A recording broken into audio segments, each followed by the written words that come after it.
Aqui, gente, a gente vai falar sobre a energia elétrica em nossas vidas. Aqui fala pra gente conversar com os colegas sobre a energia elétrica que está presente na nossa casa e na nossa cidade. A gente sabe que os eletrodomésticos da nossa casa utilizam energia elétrica, o chuveiro, a lâmpada, né? Tudo é movido à energia elétrica. Alguns fogões também são ligados à energia, aí você não precisa usar o fósforo. E aqui vem mostrando, olha, a vista noturna lá no bairro de Botafogo, no Rio de Janeiro. É bonito pra caramba, né? Hoje em dia, é difícil imaginar a nossa vida sem eletricidade. Precisamos dela não somente para acender lâmpadas, mas para o funcionamento de eletrodomésticos e equipamentos eletrônicos que trazem conforto e informação. E principalmente também, né? Através da energia elétrica, a gente carrega o celularzinho, que vocês não vivem sem, né? Certo dia, Breno observou os seguintes dados na parte de baixo de um ventilador. Aí aqui logo em seguida vai perguntar se você sabe o que significam esses dados. Todo o aparelho eletrônico, ele vem com os dados, com isso, esse aqui é o código de barras. Aqui vem falando a empresa, né, que montou ou fabricou aquele equipamento, porque existem coisas que, por exemplo, televisão. Televisão, existe uma empresa que faz a parte da tecnologia, tem a outra empresa que fabrica a tela, tem a outra empresa que fabrica a carcaça e tem a empresa final que vai levar o nome no aparelho que faz toda a montagem, né? Tipo a Samsung, por exemplo. A Samsung, ela não fabrica o equipamento tecnológico do celular, o equipamento tecnológico das televisões, dos monitores, não. A Samsung, ela faz a montagem final e leva o nome. Eu não sei se a Samsung chega a fabricar as carcaças, tá? Mas ela é a última linha, ela paga todo mundo, compra, faz a montagem e o aparelho leva o nome dele. Então, essa etiqueta levaria o endereço da Samsung. Então, aqui tem o código de barra. Essa aqui é a potência daquele aparelho, tá? Esse W aqui significa watts. Essa é a tensão 120 volts. Existe a monofásica, que é o de 110, que é esse aqui, e a bifásica, que é 220. Tem a trifásica, que é 380. Nas nossas casas, nós usamos a voltagem 110. Então, sempre que a gente comprar um aparelho, a gente tem que observar isso. Porque alguns aparelhinhos vêm com um botãozinho para você mudar 110 e 220. Um aparelho em 220, se você ligar na tomada 110, ele não vai funcionar, porque ele não tem a tensão suficiente. Por exemplo, o meu ar-condicionado, ele é 220. Eu tenho um aparelhinho chamado transformador, que ele transforma a carga de 110 para 220. Aí o meu ar-condicionado liga. Aqui vem falando sobre a classe do aparelho. Aqui vem o nome, ó, é um ventilador de 30 centímetros e o modelo dele e o código. Vamos para a próxima página. Vamos prestar atenção em duas informações que Brenda observou, a potência e a tensão. A potência é a quantidade de energia que um aparelho elétrico consome durante o funcionamento. Vamos grifar isso aqui, porque isso aqui é interessante, ó. A potência é a quantidade de energia que o aparelho consome durante o funcionamento. Portanto, quanto maior a potência, maior o consumo de energia em certo intervalo de tempo. A potência 60 watts indica que esse ventilador consome 60 watts de energia a cada hora ligado. Aqui na quarta questão, sabendo disso, de que maneira é possível economizar energia elétrica em casa? Pode-se comprar aparelhos com menor potência e mantê-los ligados pelo menor tempo possível, né? É aquela história, você tá dentro do quarto com o ventilador ligado, tá quente, ok, mas você saiu, desliga. Saiu, desliga a lâmpada, né? Uma geladeira. A geladeira, ela puxa mais energia toda vez que você abre ela. Todas as vezes que você abre uma geladeira, ela tá puxando aquela carga de energia, tá? Então, evitar abrir a geladeira toda hora. Aqui na quinta questão, tá pedindo pra gente consultar o consumo de energia da nossa casa, tá? Então, eu botei aqui como base, no último mês, a minha casa utilizou 269 quilowatts. A energia elétrica que consumimos é obtida pela movimentação de cargas que atravessam os fios elétricos dos aparelhos. Essa movimentação damos o nome de corrente elétrica. Vamos dar uma grifadinha aqui nisso aqui também, tá? Aqui, ó. Essa movimentação damos o nome de corrente elétrica.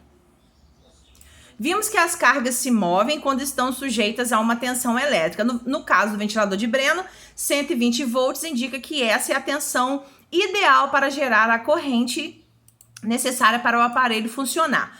Normalmente as casas apresentam tomadas com tensão em torno de 110 ou 220. Quanto maior a tensão elétrica em um aparelho, maior será a corrente elétrica. Portanto, a tensão de 220 gera uma corrente elétrica mais intensa que a de 110. O choque elétrico é a passagem de corrente elétrica pelo corpo e pode variar de um formigamento a uma fatal parada cardíaca.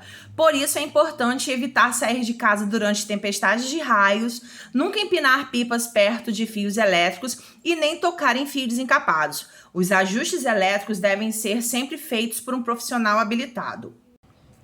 Circuitos elétricos. Para que um aparelho funcione, não basta termos tensão elétrica. Precisamos ligá-lo em um circuito com fios condutores pelos quais as cargas possam passar.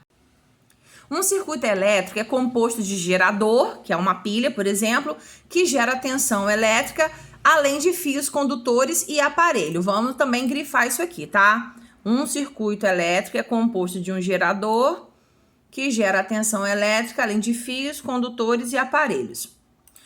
Para podermos ligar e desligar os aparelhos, utilizamos um interruptor, que nada mais é que uma ligação que pode ser desfeita entre os fios condutores. Quando o interruptor liga os fios, o circuito está fechado. Quando ele não os liga, o circuito está aberto, ou seja, não há condução elétrica. Então tá aqui, ó, o esquema de um circuito elétrico. Chave aberta, não há passagem de corrente, tá vendo? Não tá passando energia, a lâmpada tá apagada. Agora a chave fechada tem a passagem e a lâmpada acende. Eletromagnetismo e usinas de energia.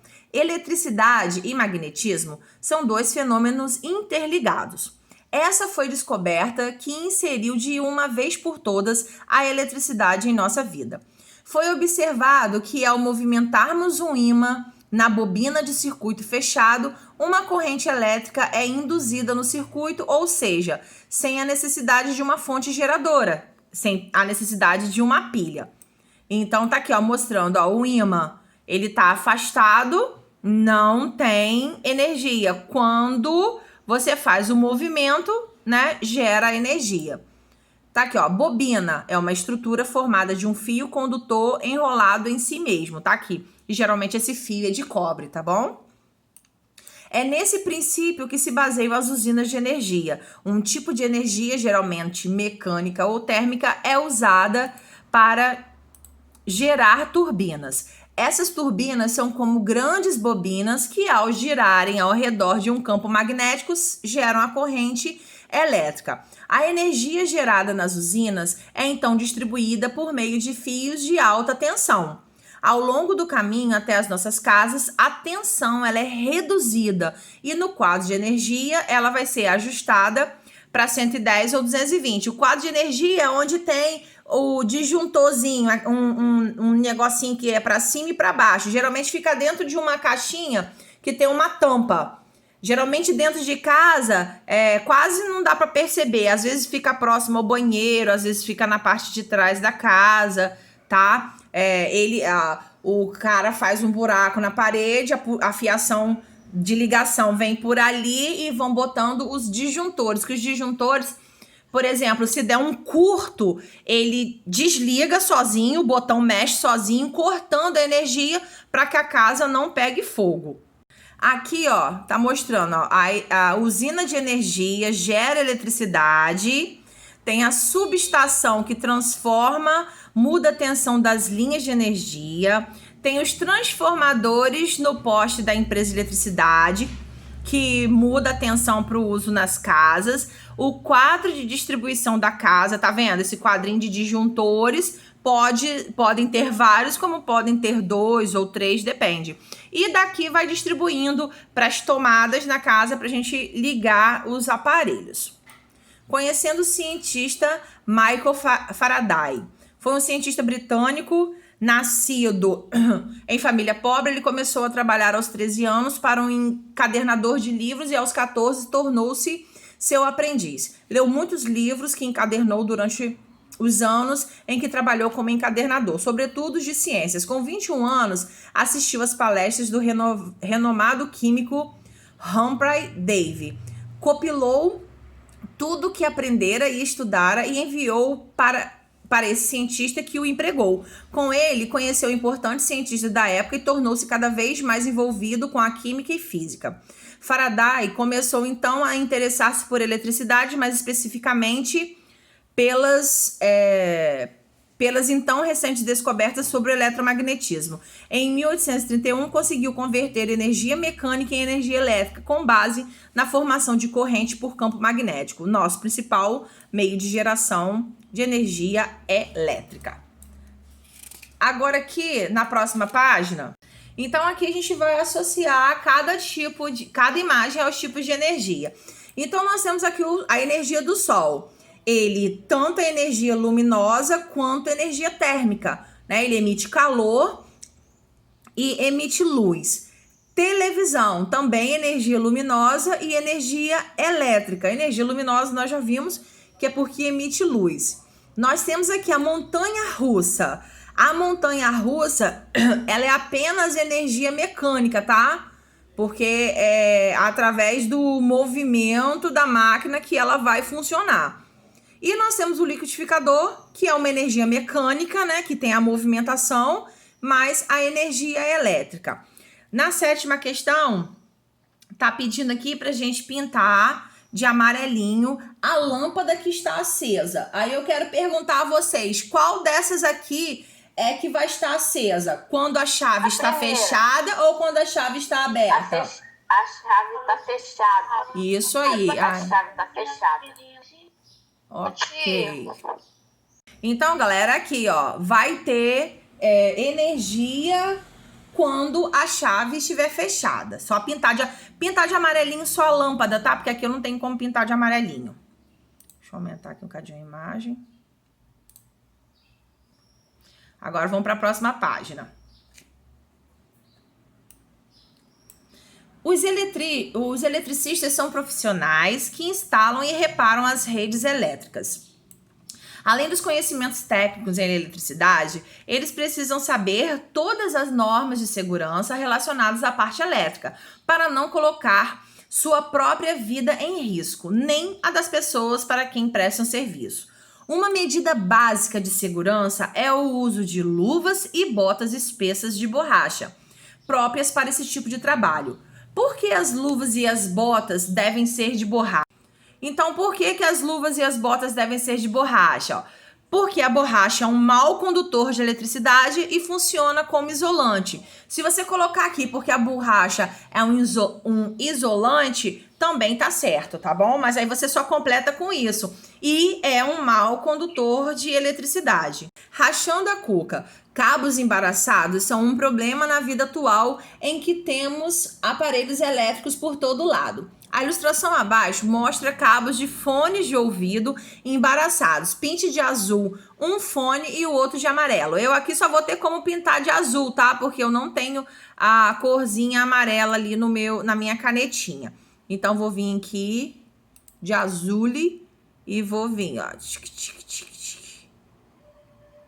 Vocês podem ver que a coordenação motora da professora é uma coisa impressionante. Ninguém mais... Olha só, gente, como ela passou o fio perfeitamente por dentro.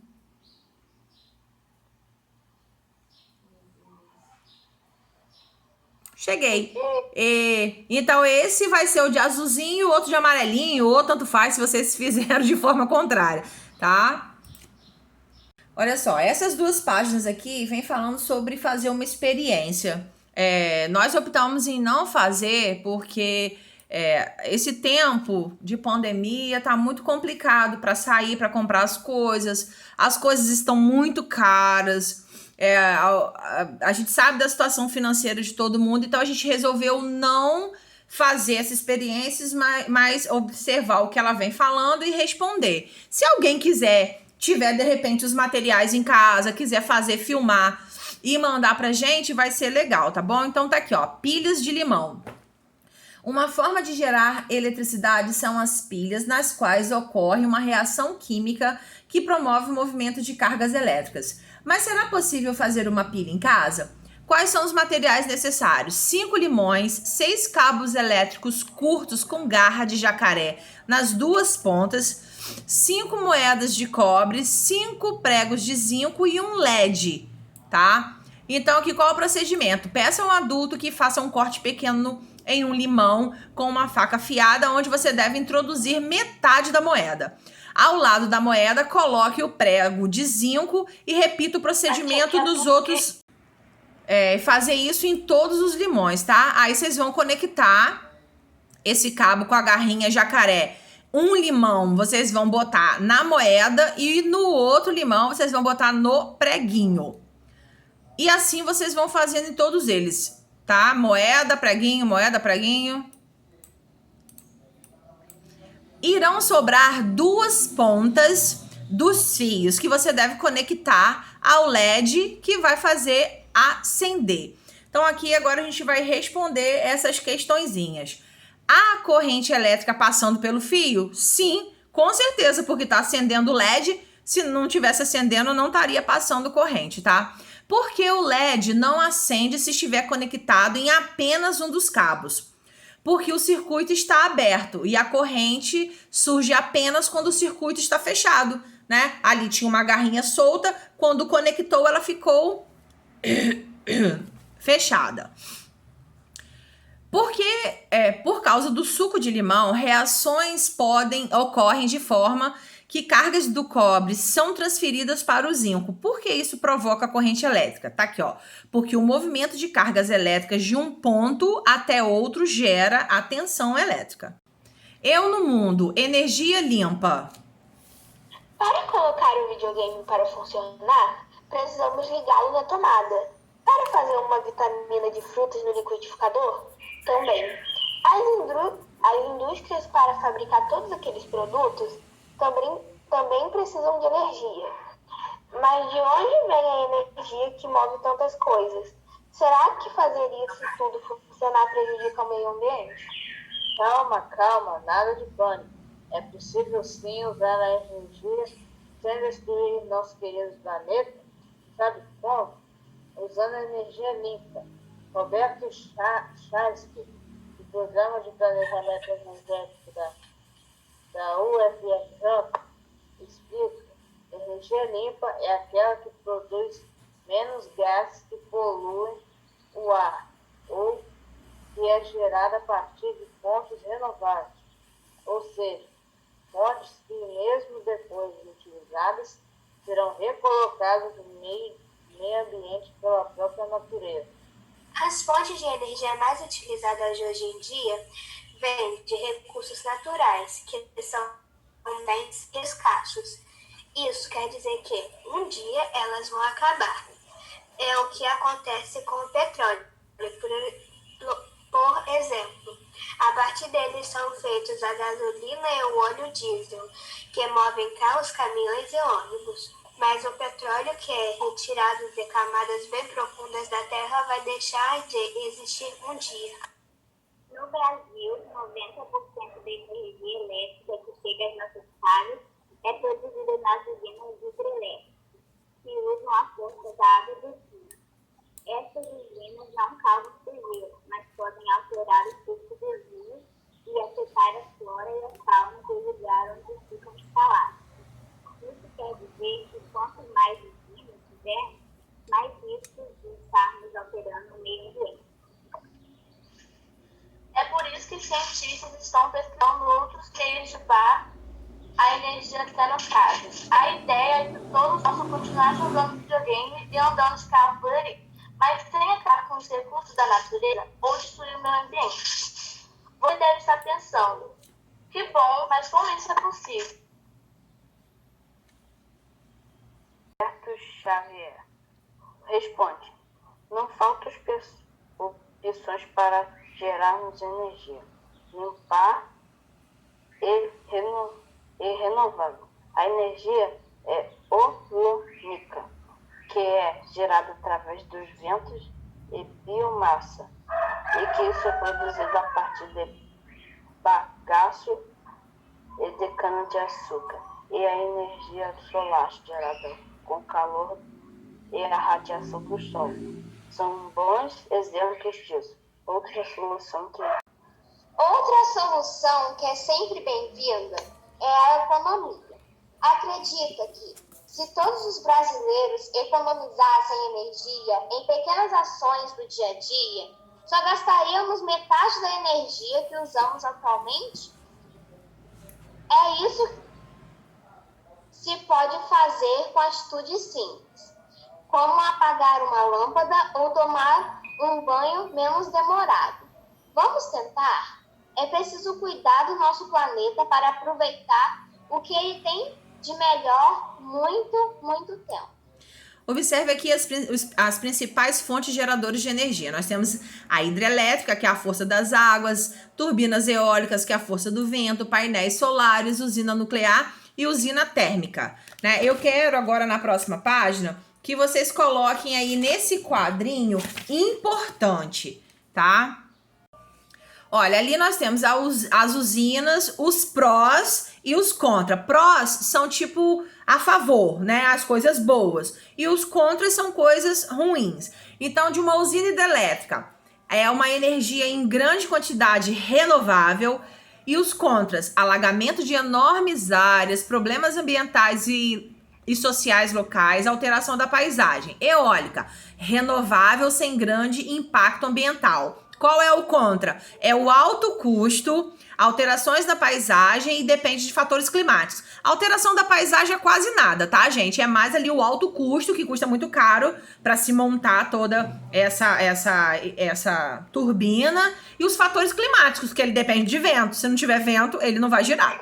Solar, renovável, sem grande impacto, e a mesma coisa da eólica. Alto custo, muito alto, tá? E depende dos fatores climáticos. Mas é menos pior porque mesmo um dia nublado ainda tem energia do sol, tá? Então ele ainda fica de boa. Nuclear, energia em grande quantidade, e o contra, lixo radioativo, risco de contaminação e não é renovável. A termoelétrica, energia em grande quantidade, e o contra, poluição do ar, não é renovável e é radioativo, tá? Segundo o texto, quais são as soluções para os problemas de geração de energia elétrica? De acordo com o texto que a gente leu, né? São as fontes renováveis, com menos impacto no ambiente e economia de energia elétrica. A segunda questão está pedindo para a gente analisar essa tabela que a gente acabou de ler e, na opinião de vocês, qual é a mais nociva? Então, para vocês, qual que vocês acham que é a mais nociva dessas usinas? Qual é a mais perigosa? Nuclear. Isso, então, vamos botar aqui, ó. Usina nuclear, ponto e vírgula. Qual que vocês acham a mais insegura? Tipo assim, que tipo assim, depende de muita coisa para funcionar e pode não funcionar. Pra mim é termoelétrica. Vamos lá. Eu também acho que é eólica, né? Porque depende do vento e o vento pode parar. Pode diminuir muito, não ter força para girar. E qual que vocês acham que é a mais sustentável? É aquela que, de boa, apesar de ter, eu já tenho uma em mente, de ter alto custo. Eu botei ele, gente, usina eólica. É energia eólica, gente, desculpa. Qual que vocês acham que é a energia mais sustentável? Eu também acho que é a solar. Solar. Porque sol tem todo dia. A claridade tem sempre, até porque sem ele nós estamos lascadinhos, né? Ó, tá aqui na 3, converse com seus colegas e liste algumas atitudes que ajudam a economizar energia elétrica em casa. Vocês podem botar 2 coisinhas só que já tá bom. Então tem aqui, ó, apagar a luz quando sair, não deixar a televisão ligada, não deixar o ventilador ligado, comprar aparelhos econômicos, tomar banho em menos tempo, tá? Para organizar o pensamento. Aqui vocês coloquem importante também, que já sabe que esses resuminhos, eles dão uma ajudinha, né, gente? Relembre o que você estudou neste capítulo. A energia pode assumir várias formas: mecânica, luminosa, química, térmica e elétrica. Alguns materiais são condutores de calor e eletricidade e outros são isolantes. A eletricidade é um fenômeno que faz parte do nosso dia a dia e é provocada pela tensão elétrica. Potência é o consumo de energia elétrica por tempo. A movimentação das cargas é chamada corrente elétrica. Existem muitas usinas que geram energia elétrica, como eólicas, hidrelétricas, solares, térmicas e nucleares. As energias solar e eólica são consideradas energias limpas, porque não provocam poluição. Além disso, suas fontes são renováveis. Aqui na última página tem o nosso mapa de aprendizagem, então nós botamos aqui, né, materiais de energia, que nós temos energia mecânica, luminosa, química, térmica e elétrica. Aqui nós temos corrente elétrica e potência, circuito elétrico, eletromagnetismo e temos tipo de energia, né? Energia elétrica, eólica, solar, térmica e nuclear. Aqui a gente encerra a nossa aulinha de hoje. Um beijo e até amanhã.